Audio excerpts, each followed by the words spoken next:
Bien le bonjour. Ceci est un blog sur les contes. Les contes, autant les contes de nos petites régions que des pays nordiques, etc. À quoi servent les contes? Les contes servent à prévenir les gens de certaines choses qu'on fait. Par exemple, le fait de déposer une pomme empoisonnée ou de venir apporter une pomme empoisonnée avec une vieille sorcière dans le conte de Blanche-Neige, me semble-t-il, pour lui faire croquer dans la pomme pour que elle meure. Voilà, donc tous ces contes-là, ça montre que quand vous trouvez des pommes, un cajot de pommes devant chez vous et que vous ne savez pas qui vous l'a amené, il faut surtout pas manger les pommes parce que vous ne savez pas si elles sont contaminées, si elles sont empoisonnées ou si elles sont bonnes à manger. Donc dans le doute, autant prévenir que guérir. Donc il y a plein de choses comme ça dans les contes. Donc, ça prévient aussi sur les relations entre les demi-sœurs et les demi-frères, dans certaines familles où il y a une rivalité très marquée entre eux, puisque certains pères ou certaines mères ou certaines marâtres, certaines belles-mères sont méchantes avec les enfants qui arrivent du côté du père, et le père est méchant avec les enfants qui arrivent du côté de la mère parce qu'il peut pas les voir, machin. Donc il y a plein de problèmes. Donc voilà. Donc tous ces contes-là sont faits pour prévenir. Donc la sorcière, c'est la méchante femme qui fait de la sorcellerie ou qui manigance les choses de façon toujours sous-jacente et qui vient toujours oh, oh, je suis désolée, toujours avec la voix gentille et tout douce, tout gentil comme ça, et puis qui vous parle comme ça pour vous amadouer, pour vous montrer, oh, je suis une gentille grand-mère, tu comprends, je viens t'apporter une pomme pour te tuer, mais je ne veux pas que tu le saches.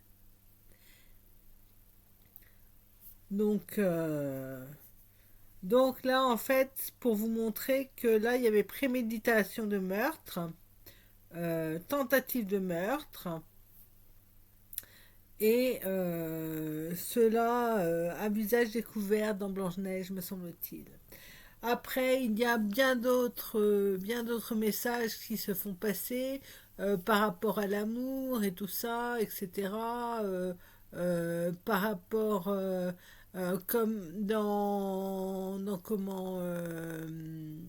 ah, il y a Blanche la Belle au bois dormant. La Belle au bois dormant, le prince l'embrasse pendant qu'elle dort. Donc l'amour est aveugle et quand elle se réveille, elle le voit et elle tombe éperdument amoureuse de lui. L'amour est aveugle. Donc voilà. Même s'il s'agit de deux personnes de belle prestance, voilà, l'amour est aveugle. Donc on ne peut pas empêcher les gens d'aimer qu'ils aiment. C'est pas vouloir aimer l'autre, parce que vous ne pouvez pas vous forcer à aimer quelqu'un. Même si des fois vous apprenez à aimer quelqu'un avec le temps. Mais vous pouvez apprendre aussi à haïr quelqu'un avec le temps. Donc, donc l'amour, c'est un sentiment très fort que vous ressentez et qui est souvent partagé. Quand il est unilatéral, ce n'est plus de l'amour, c'est de l'admiration ou comment dire, de l'attirance ou bon, etc., etc. Donc voilà. Donc tout cela pour vous dire que les contes, il faut les laisser dans les programmes pour les enfants. Et il faut même les voir dès la maternelle et le CP. En inventer d'autres pour prévenir de la pédophilie, pour prévenir de la prostitution des jeunes adolescentes et des jeunes adolescents, pour prévenir du shit. Donc, je compte écrire des contes là-dessus.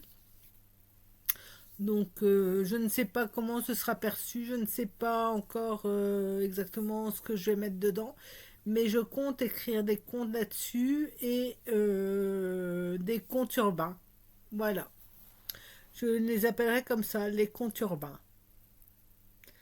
Voilà, donc tout cela pour vous dire que les contes, il faut que vous les fassiez lire à vos enfants et que vous leur expliquiez, ah ben oui, mais là tu vois, dans Hansel et Gretel, quand ils se retrouvent chez la sorcière à manger, ah ben là tu vois, elle veut les engraisser pour qu'ils soient plus gros, pour qu'elle ait plus à manger.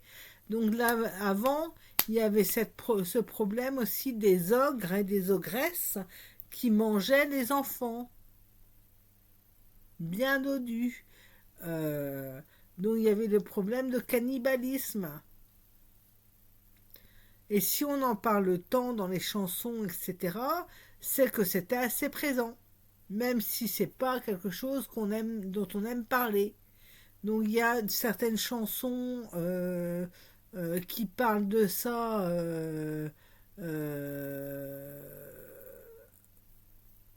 des chansons populaires qui parlent de ce genre de choses.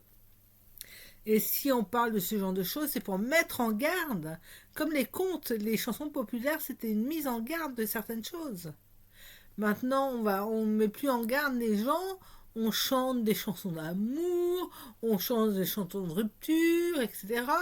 Dans le rap, c'est extrêmement violent, ou alors c'est extrêmement boum boum boum boum. Donc voilà, donc les mises en garde, continuons les mises en garde pour les adolescents, les enfants, les petits bébés qui ont 1 ou 2 ans, là, c'est important, les mises en garde. Ne pas manger, si on trouve un bonbon ou un médicament, ne pas le manger, surtout, on ne sait pas ce que c'est, ça peut être de la drogue, ça peut être un truc pour t'empoisonner. La drogue, c'est du poison. Dites-le à vos enfants que la drogue, c'est du poison. La cigarette, c'est du poison.